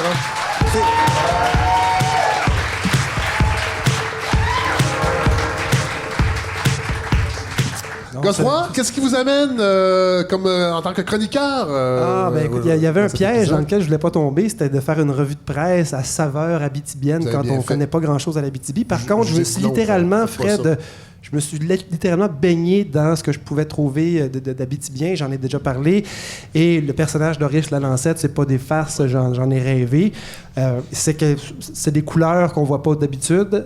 Et d'apprendre qu'il y avait une région du Québec si peu éloignée, dans le fond, à 5-6 heures de voiture, qui avait été colonisée dans les années 30-40. C'est absolument extraordinaire. Mais j'ai lu les nouvelles et je pense que j'étais dans un baroque state of mind. Ça veut dire quoi, ça? Ça veut dire que je lisais sur, par exemple, Hydro-Québec, puis j'entendais Horace en arrière qui disait « On a encore fait des millionnaires! » Des patrons d'eux! Et en fait, ce qui a attiré mon attention, c'est vraiment plusieurs articles qui ont touché Hydro-Québec. Et donc, dans un des films, on voit la porte de la baie James, qui est une voie on voit certains personnages ont pu le défricher sans que jamais que cette route ne serve un petit peu pour rien. Et Hydro-Québec, pendant que certains Québécois nagent dans les inondations, puis Hydro-Québec nage dans les surplus de puissance. Et c'est un problème. Ben oui. Parce qu'on pourrait être fier d'avoir des surplus d'électricité, mais il faut comprendre une chose avec l'hydroélectricité, avec l'électricité en général. Le problème de l'électricité, c'est que ça s'accumule pas bien. Oui. Même s'il y a des batteries au lithium qui peuvent être assez efficaces. On va en parler un petit peu plus tard. On va en parler un petit peu plus tard. Le lithium est très plaisant. Par contre, accumuler de l'électricité, ça se fait pas. Non. Et le génie de l'hydroélectricité, c'est qu'on accumule la banque, en fait, d'électricité. On accumule l'énergie potentielle sous forme d'un barrage. Et l'eau a été montée là en haut du barrage, finalement, par l'énergie solaire. C'est l'énergie solaire qui a fait évaporer l'eau et qui l'a fait retomber. Et après ça, on la garde dans les airs, en haut. Et quand on a besoin d'électricité, on ouvre les vannes et on les laisse sortir. Oui. Par contre, d'en avoir trop et de ne pas être capable, quand le barrage est plein, il faut faire quelque chose avec l'électricité. Et là, tout ce qu'on sait, c'est que Hydro-Québec cherche à vendre de plus en plus son électricité. Il y a certains contrats à long terme qui essaient d'être signés, mais grosso modo, Hydro-Québec fait son argent en exportation avec des contrats à court terme, oui. Donc qui sont difficiles à aller chercher parce que depuis 2008, l'industrie en général a vraiment piqué du nez. On n'est pas retourné à des niveaux de consommation. À cause du gaz de schiste, entre autres. Et ça, c'est le deuxième volet, c'est que le gaz de schiste est une énergie beaucoup moins, en fait, accessible et qui se développe à une vitesse énorme aux États-Unis. Et donc, Hydro-Québec cherche où est-ce qu'on peut trouver de l'argent. En fait, des acheteurs. Et un des domaines les plus étranges, c'est un domaine dans lequel on va vendre, c'est pas des quantités énormes, mais on parle de les industries, en fait, de la crypto-monnaie. Donc, vous avez sans doute déjà entendu parler. C'est assez fantastique. Bizarre, ça. On tirera pas un pays là-dessus. Horace aurait trouvé ça spécial. Oui. Hein? Des bitcoins. C'est quoi, ça? Ben, des bitcoins, Fred, c'est tout simplement une monnaie qui, pour être, si on veut, miner, on n'est pas capable d'aller dans une mine de bitcoin, mais par contre, pour la miner, ce qu'il faut, c'est des centaines d'ordinateurs, et ces ordinateurs-là consomment beaucoup d'électricité et dégagent de la chaleur. Oui. Et Hydro-Québec a réussi, en fait, à mettre sur pied une banque, un bloc énergétique qui va être dédié à cette énergie, pas cette énergie, mais cette industrie de l'avenir. Oui. Et quand on a pensé à vendre l'électricité à ces compagnies-là, on a reçu rapidement, en 2008, 300 requêtes pour l'équivalent de 15 000 mégawatts d'électricité pour fournir... Mais c'est dur à figurer, ça. 15 000 mégawatts. Ouais. Quand considérer que la Romaine va fournir 245 mégawatts, c'est beaucoup d'électricité. Donc, ils ont mis un moratoire là-dessus en disant ça va trop vite, là, il faut qu'on ralentisse tout ça et il faut qu'on choisisse les meilleurs joueurs de cette industrie-là.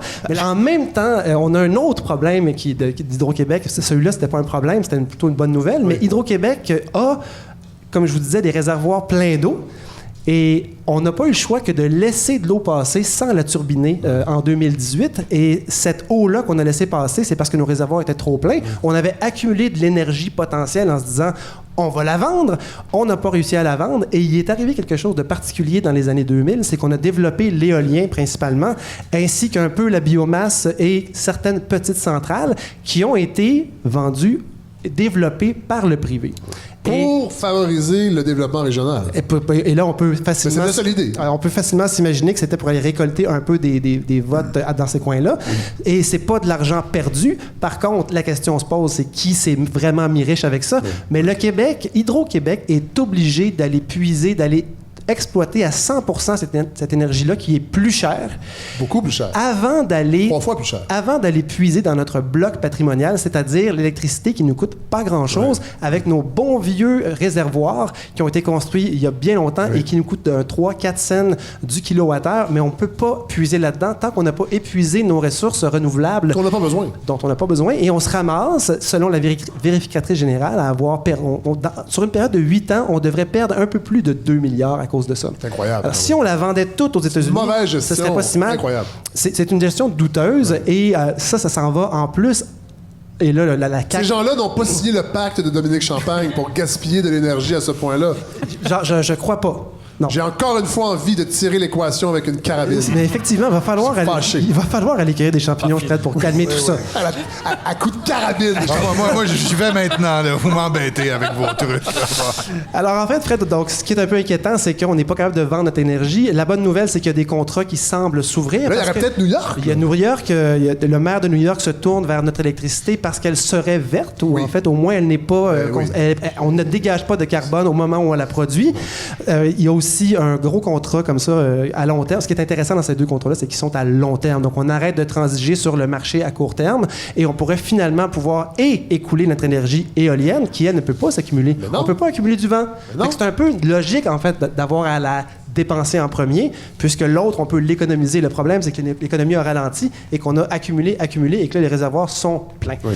Si on était capable de vendre tout ça aux États-Unis, ben là, on s'en plaindra plus. Mais bref, Hydro-Québec, avec les décisions qu'elle prend, c'est ce qu'il faut réaliser, et c'est ce qu'Horace aurait pu nous dire aussi. Il faut les avoir à l'œil, parce qu'il y a tellement d'argent qui se brasse là.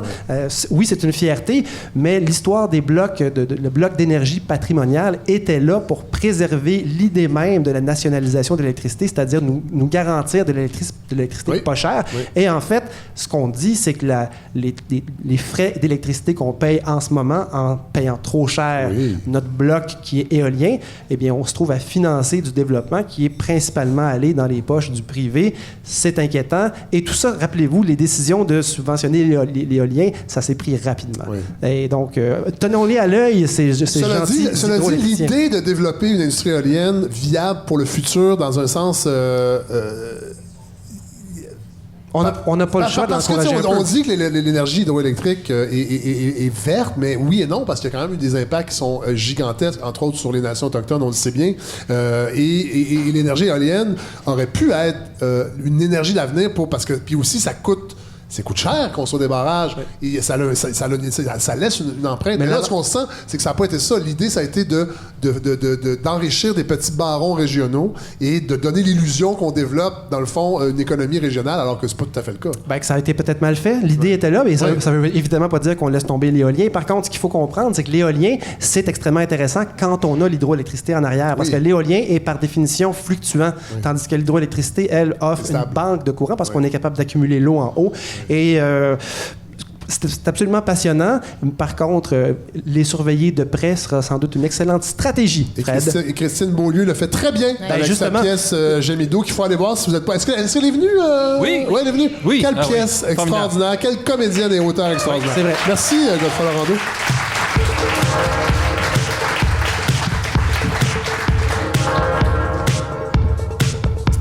Et là, on va rester dans l'indignation, Marie-Hélène Massy-Aimon, je pense, parce qu'on parlait de lithium tantôt. On en a pas parlé beaucoup parce que vous êtes ici un peu pour ça, beaucoup pour ça. Ben, vous êtes artiste, entre autres, mais citoyenne de La Motte, village que vous habitez depuis 10 ans. Parlez-nous du village de La Motte. Bien, absolument. La Motte est donc un village de à peu près 450 habitants sur le bord de la rivière Aricana. Et donc, La Motte qui a failli avoir un pape lors du dernier conclave parce que Marc Ouellette est originaire du village. Marc Ouellette, le renouveau de l'Église catholique, oui, Vatican, effectivement. Et donc, nous n'avons pas eu de pape, mais on a travaillé très fort au village et ailleurs en région. On s'est mobilisé pour avoir un BAP. Bon, pour avoir un BAP. Bon, OK. Oui. Là, il y a une grosse démarche derrière ça. Là, vous n'êtes pas d'une militante, ça, il faut le dire. Ah, je suis une citoyenne. Vous êtes une citoyenne. Et on parlait d'Horace Lalancette tantôt. Toute cette réflexion de Pierre Perrault aussi sur comment habiter le territoire. Toute cette démarche-là part, en fait, d'un projet d'implantation d'une mine à ciel ouvert, la mine Autier Lithium de Sayona Mining. Peut-être nous expliquer un peu l'étonnant de tout ça. Rapidement, il y a un petit peu plus d'un an, on apprenait ici que il y a un projet qui voulait se concrétiser dans le village, sur le territoire de la municipalité, en fait, dans la forêt où je vais cueillir des champignons. Foliotridés, chanterelles, ciboire, lactaire couleur de suie et champignons crabes. On est aux champignons, c'est pas courant? Vous parlez à des boréaux, n'est-ce pas? Oui, voilà. Donc, c'est ça. Il y a un projet minier qui, oui, est dans l'air depuis des années au village, mais à La Motte, on n'a pas notre mine. Hein? On a Rivière-Éva à sa mine, Malartic a sa mine, Pressac a ses mines, mais à La Motte, on ne l'avait pas. Puis, donc, ce projet est arrivé et... Cela dit, juste avant d'aller plus loin, Marie-Hélène, de Montréal, on a l'impression que c'est facile d'être complètement contre les mines, que ça n'a aucun bon sens. Mais c'est quand même complexe tout ça parce que c'est des jobs, on parle du pays réel, c'est des gens qui travaillent, c'est... Historiquement, les 100 dernières années, la colonisation de l'Abitibi s'est faite en fonction de l'industrie, la forêt, puis les mines. Oui. Donc, effectivement... Cette mine-là en particulier, elle sent pas bon. Cette mine-là, bien qu'on nous la décrit comme un petit projet, comme étant un petit projet vert même, puisque c'est du lithium, et même on nous a dit... Pour bâtir éventuellement des piles qui vont alimenter les voitures électriques. Évidemment, comme cet avenir vert qu'on projette et que l'industrie nous projette. Un royaume. Un royaume, mais l'enjeu étant celui-ci d'abord, c'est que là, on parle d'une mine à ciel ouvert. Oui. Hein? Donc, comme fracture dans le territoire, comme fracture dans la communauté, comme fracture dans le paysage, on est ailleurs. Vous voyez ici en Abitibi, là, il y en a quelques exemples maintenant. Oui. Il y a 10 ans, il y avait le premier projet qui était à Malartic, qui était directement dans la communauté. Eh bien, nous, ce qu'on s'est rendu compte rapidement, c'est que le promoteur voulait faire son projet de mine en travaillant avec un faible tonnage. Ça veut dire qu'il voulait passer sous la norme actuelle qui est arbitraire, on le sait, mais des bureaux d'audience publique en environnement, qui est un cadre... Dans le fond, ce que ça veut dire, c'est que les petites mines, entre guillemets, n'ont pas besoin d'acceptation sociale et la mine joue un peu sur les chiffres. La mine, c'est ce qu'on pense. C'est ce qu'on a fini par découvrir, puisque, effectivement, que même dans les rapports que la minière avait soumis au gouvernement, au ministère de l'Environnement et aussi à différents ministères, là, il s'est avéré que le tonnage, à partir de la 7e année d'exploitation, dépassait le fameux 2000 tonnes. Donc, la minière, là, ça, je vous raconte le happy end tout de suite, la minière devra se soumettre à un processus d'audience publique puisqu'elle a déjà décidé de rehausser son tonnage journalier à 2600 tonnes. Mais pour en arriver là, moi, c'est pour ça que j'ai envie, en fait, de venir vous partager notre histoire parce que ça a été passionnant depuis un an au village puis en région pour ça. Les citoyens ont compris vite, après quelques séances qui avaient été organisées par la minière dans la région, qu'il y avait des insatisfactions, des choses qu'ils étaient pas, avec lesquelles ils n'étaient pas encore en accord, dont le fait que cette mine-là, elle va être située à quelques dizaines, centaines de mètres d'un escaire. Bon. Expliquons, qu'est-ce qu'un escaire? La pause, qu'est-ce qu'un escaire? Bon. D'abord, l'escaire Saint-Mathieu-Berry, c'est l'escaire où est pompée l'eau que vous buvez à Montréal et ailleurs dans le monde, l'eau SK, la très bonne eau, la plus meilleure. Elle est bonne, cette eau-là? Elle est bonne. Et qu'elle est bonne. Oh, elle est bonne. Bien, nous, on aimerait aussi beaucoup la boire, mais nous, on a l'eau des puits et c'est pas du tout la même chose. Donc, à quelques kilomètres du site de pompage, aurait lieu en fait, c'est le site de la... Qui a été choisi. Le site où il y a du lithium. Et donc, les citoyens se sont retournés vers ce projet-là avec une inquiétude qui s'est vite transformée en forme de mobilisation parce que là, on opposait, je pense, d'une certaine façon, 3 choses. Le vivre ici, l'eau, et les énergies du futur. Dans le discours de 2019, ça venait catalyser l'intérêt public. Et ça, on n'aurait pas vu ça il y a quelques années, nécessairement, ce type de mobilisation-là. C'est dur de le dire, mais l'impression, c'est qu'effectivement, ce qui s'est passé là, de un, est sans précédent, d'avoir un mouvement où finalement, il y a 30 000 personnes au Québec qui ont signé une pétition pour un BAP. Hey, on est juste à l'étape d'avoir un bureau d'audience publique, un cadre pour pouvoir discuter. C'est ce qu'on a demandé. Et c'est même, de ce point de vue-là, très aberrant d'avoir eu d'abord une entreprise qui souhaitait un peu passer plus vite pour ce qu'on pense, évidemment, c'est pour soumettre le projet et vivifier ses actions auprès des actionnaires, puisque la minière est toute jeune. Je reviens en arrière, un escaire, c'est tout simplement une formation géologique, hydrogéologique qui s'est passée avec la dernière glaciation. Des quantités de gravier, de roches, de sable qui sont par-dessus des rivières souterraines. C'est comme un filtre Brita géant. C'est un filtre Brita, essentiellement, exact, qui filtre l'eau depuis... Il y a des centaines de mètres de haut. Et il y a des escaires partout au Canada. Il y en a plusieurs en Abitibi. C'est pas la seule mine qui est projetée sur un escaire. Mais là, celle qui concerne mon village, Oui. c'est celle-là. Et la Donc, marque SK vient du mot escan? Absolument, Ah, oui, Mais là, exact. il faut quand même spécifier que l'ESCAR, où est extrait l'OSK, la compagnie, c'est Morgan Stanley. là. C'est Morgan Ça a Stanley. déjà été une compagnie d'ici. Oui, qui a qui été n'est... vendue. Exactement. Qui, Ça, on pourra en parler aussi. on de pourra ça. en parler longtemps Mais de la financiarisation de Ouais, l'eau, c'est mais ça, c'est ça. là, ce qui est important de dire, c'est que pour Morgan Stanley ou North Haven maintenant, il n'y a pas de danger pour son puits, ni la ville d'Amos. Donc, eux, ça dégage absolument du dossier. Ouais. Donc, nous, comme citoyens, on était absolument préoccupés. Puis, ce qui a avivé les préoccupations, puis la recherche de solutions, en fait, c'est qu'on s'est rendu compte vite qu'à partir de nous, de l'intérieur, la vie municipale, c'est complètement désagrégé. Ouais. Et ça... Ça, c'est incroyable, ça. C'est que dans le fond, vous avez senti que les élus étaient de mèche. Mais de mèche, c'est peut-être pas le bon mot, mais... On a senti que les élus voulaient fort le projet et que pour eux, il n'y avait pas besoin de bureau d'audience publique. Ce qu'on voulait, c'était que ça se fasse vite pour avoir le projet, les jobs, les taxes municipales. On se rappelle que dans un village rural, évidemment, de 450 habitants, les sujets au conseil municipal, c'est souvent la garnotte, les ponceaux, les calvettes, puis le camion de pompiers. Mais c'est un sujet, je pense, qui va peut-être revenir plus. Je sais que c'est des sujets qui peuvent paraître arides, mais on le parle aussi avec les inondations, la gestion du territoire qui est confiée aux municipalités. Donc, les revenus reposent sur les taxes foncières. Il va falloir éventuellement réfléchir à ça parce que ça a plein d'impacts sur l'étalement urbain, entre autres dans les régions comme Montréal, oui. Mais là, dans le cas où on parle, c'est qu'une administration veut aussi aller chercher des revenus pour offrir des services et ça passe par une mine. Il va falloir éventuellement collectivement se poser la question comment on répartit la richesse.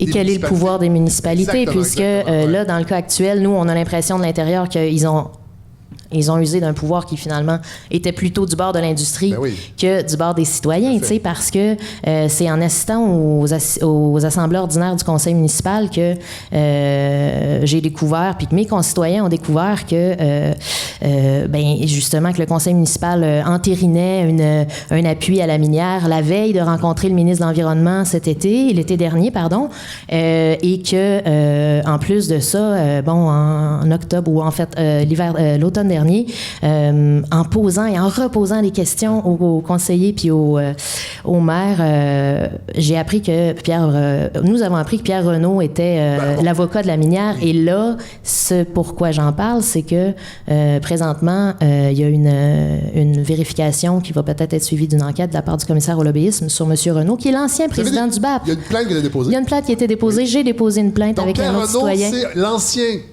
président du BAP, qui est avocat conseil. Devenu maintenant conseiller des minières, donc il connaît très bien la loi. Oui. Et peut conseiller les minières pour, on le suppose peut-être, passer au travers un petit peu et manœuvrer pour que les projets soient acceptés de façon un petit peu plus rapide. Et ce qui est formidable, c'est qu'on a appris aussi que Pierre Renaud est maire d'une municipalité en Outaouais et qu'ils ont, eux, parce qu'ils prennent soin de leur territoire, interdit l'exploitation minière. Ah, mon Dieu! Bon. Mais les gens d'Outaouais s'organisent. Ben, les gens d'Outaouais, ils l'ont. C'est des gens qui s'organisent. Moi, j'ai vraiment hâte d'aller suivre une petite fin de semaine, une petite soirée de formation à Locabert, tu sais. Vous l'avez dit tout à l'heure, vous pouvez leur bloquer la rivière, là, vous, c'est ça que... Effectivement, effectivement. Et puis, le sens d'un BAP, c'était crucial parce que sinon, tout ce qu'on a comme cadre de dialogue avec une entreprise, une multinationale, c'est des assemblées qu'elle organise. Non, donc, ça prenait un cadre de discussion. On n'a aucune idée de ce qui s'en vient puisque les nouvelles études n'ont pas été déposées. Mais donc, on ne peut pas présumer de ce que sera le projet. On ne peut pas présumer de ce qui va être des audiences du BAP non plus. Les citoyens seront là. Et plus que jamais, je pense que les citoyens seront là dans le cadre des audiences. Avez-vous l'impression que toute cette démarche, toute cette histoire-là, qui semble bien compliquée, mais qui ne l'est pas tant que ça, dans le fond, si on parle de citoyens qui veulent... Est-ce que vous avez l'impression que ça va inspirer d'autres communautés? Parce que le Canada, on n'en parle pas assez, puis j'aimerais qu'éventuellement, à cette balado, on décortique tout ça, est un paradis pour les minières. Vraiment, sur le plan fiscal, on est une république de bananes. Pour ce qui est des minières, la loi des mines... Sur le plan légal aussi. Sur le plan légal, oui. Et on n'en profite pas du tout collectivement. Alexandre Shield du Devoir avait fait un papier où il estimait... En fait, il avait fait des calculs que depuis, je pense, 2010 ou 2011, collectivement, l'exploitation des mines nous avait coûté quelque chose comme 2 milliards. Si on calcule les redevances minières, tout ce on n'a rien eu et ça nous a coûté 2 milliards. Il Exact. faut parler de ça. Absolument. Beaucoup plus. Oui, les gens ont eu. J'espère que c'est pas les propos qu'on a eu. Mais ouais. Et c'est là où il y a une forme de revirement. Et bon, donc la mobilisation en est témoin. C'est que d'abord, nous, à la Motte, on est pris en ce moment avec un enjeu qui est gazoduc. En plus? Et la mine. Oui, on a tout ça. Le fameux gazoduc qui doit partir de l'Alberta, s'en irait. Pour aller jusqu'au Saguenay. Oui, absolument. Pas une assemblée publique là-dessus ce soir Ce à soir, il y a une Rouyn-Noranda. assemblée publique à Rouyn-Noranda. J'aimerais ça vous rappeler juste les faits saillants de cette lutte-là parce que finalement, c'est ce tracé-là qui, de l'intérieur, peut-être peut être intéressant. Là. En mai 2018, les citoyens, lors de la séance municipale, demandent de tenir une assemblée publique sur le projet par la municipalité. Finalement, ça va être organisé au mois d'août par la minière et la municipalité. Et cette journée-là, la Sûreté du Québec est sur place à notre conseil municipal. On est 5-6 citoyens dans la salle. À la demande, pas des citoyens. À la demande, pas des citoyens. Non. Et c'est pas pour prendre la parole, non? Et à partir de là, s'installe ce climat-là en mai l'année dernière. En juillet, le conseil municipal adopte un règlement interdisant l'enregistrement des séances du conseil municipal qui va à l'encontre des lois à ce moment-là, mais les règlements ne sont pas... toujours pas... Le règlement est toujours en vigueur. Et maintenant, c'est la municipalité qui filme les citoyens pendant les séances du conseil municipal. C'est incroyable. Un reaction shot. Exactement. Le maire de la Motte va démissionner. Pour nous, là, c'est une grande saga dans notre petit milieu. Le maire de la Motte démissionne. En fait, d'abord parce qu'il est absent lors de la résolution d'appui pour Sayona et contre un BAP qui va être faite avant la rencontre de l'entreprise avec le gouvernement. Et puis, donc, un mois plus tard, coup de théâtre, notre maire démissionne et fait un plaidoyer pour soutenir le fait que c'est des situations qui sont invivables et ingérables pour des petites municipalités. On n'est pas ferré pour ça, pour s'adresser à des aussi gros joueurs. Et il va y avoir la formation d'un comité à la Motte. Écoutez, les gens de ce comité-là, duquel j'ai finalement fait partie, ont fait du porte-à-porte, ont rencontré les citoyens du village pour leur demander s'ils étaient pour un BAP, contre un BAP, parce qu'on se faisait dire que la majorité silencieuse n'avait pas de problème avec le projet. Hey, les gens ont pris le temps, sont allés rencontrer leurs concitoyens. Il y a finalement là, 170 adultes qui ont signé en faveur d'un BAP et plusieurs contre la mine. Un comité s'est organisé dans le village d'à côté aussi parce que un village ne peut pas être tenu de prendre la responsabilité de projets aussi majeurs pour l'environnement. On parle de gros impacts sur l'écosystème, de conditions aussi sur une eau exemplaire, mais au-delà de ça, sur des bassins versants. Là, nous, on est à la tête des eaux. Hein? Donc, ce qui part d'ici, la chenoute qui part d'ici, s'en va au sud, puis monte au nord aussi. Et puis... donc, comme je vous le disais, là, l'automne dernier, on apprend que Pierre Renaud est dans le portrait, puis que, bon, là, on n'est pas certain de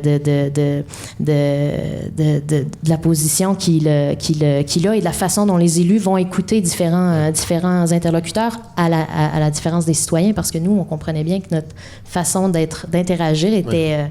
notre pouvoir d'interaction, ou en fait, ce qu'on disait, avait beaucoup moins d'impact. Et puis, il va y avoir aussi un comité, et ça, c'est formidable, bien, fascinant. En fait, il y a un comité de développement durable qui va se former dans le village de la Motte. C'est le comité qui va être pro-mine sans BAP. Et ce comité-là, de gens qui veulent on joue avec la langue. On joue avec la langue, comité durable. Évidemment. Oui. Et ils vont faire un gros feu de Saint-Jean avec des arbres sur le bord de la grande route pour souligner leur appui au projet. Fait que notre communauté, nous, au jour d'aujourd'hui, mine, pas mine, BAP, pas BAP, est vraiment scindée. Puis on a un gros travail de relation, un gros travail de cohésion à faire.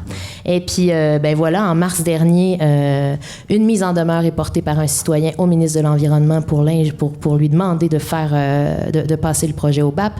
Le projet va être entériné. En fait, le ministre de l'Environnement va soumettre le projet au BAP, va demander à l'entreprise, c'est comme ça que ça fonctionne, le ministre va demander à l'entreprise de soumettre son projet au BAP. Donc, ils vont rehausser le tonnage. Et là, on en revient à une forme de case-départ, mais avec une historique de rencontres, de discussions. Beaucoup d'énergie qui a été mise là-dedans. C'est ça qui, à un moment donné, à la longue, qui doit être épuisant.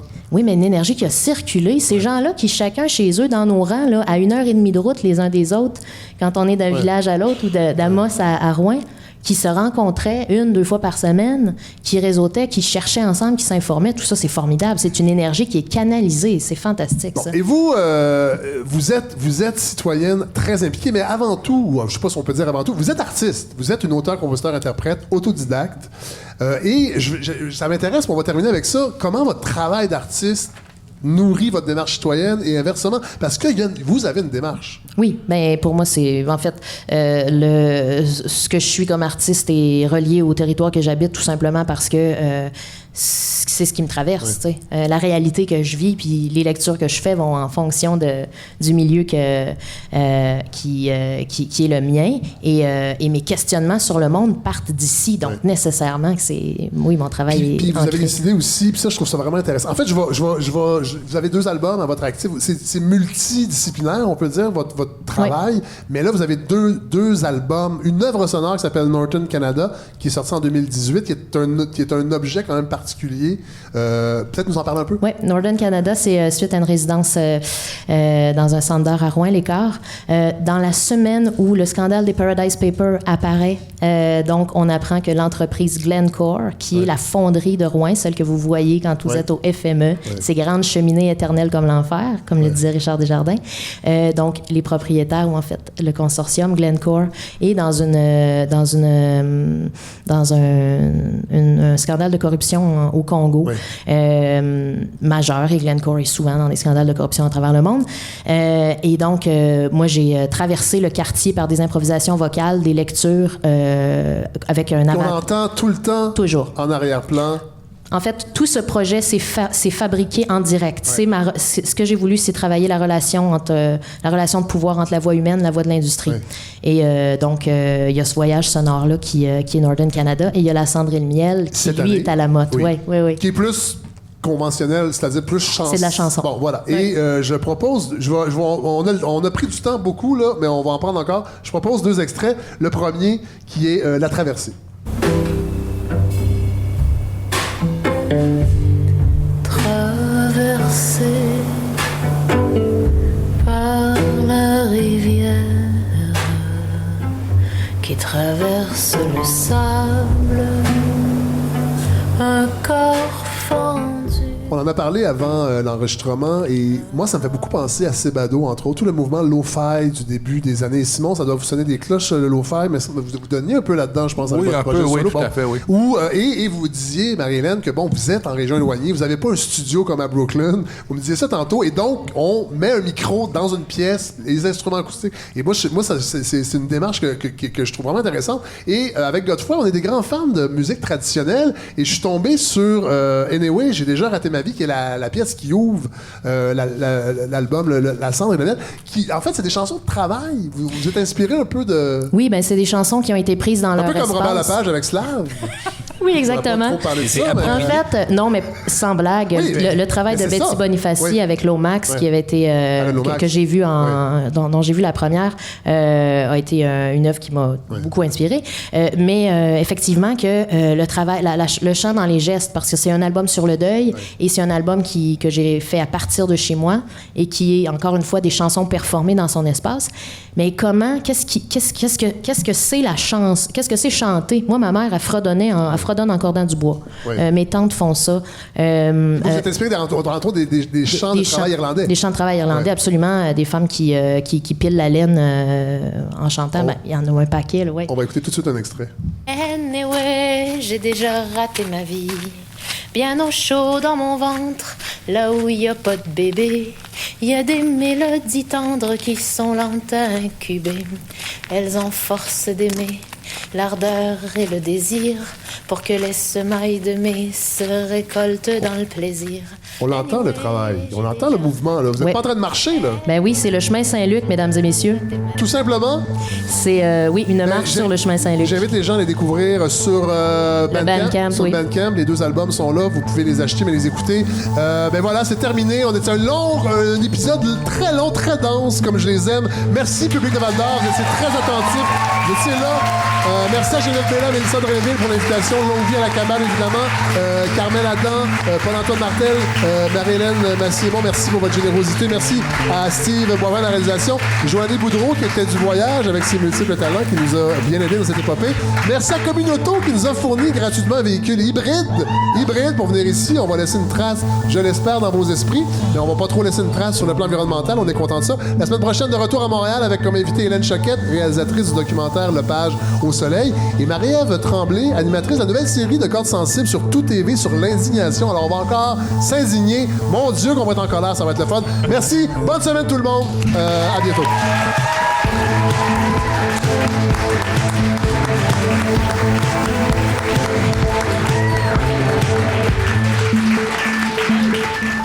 Merci.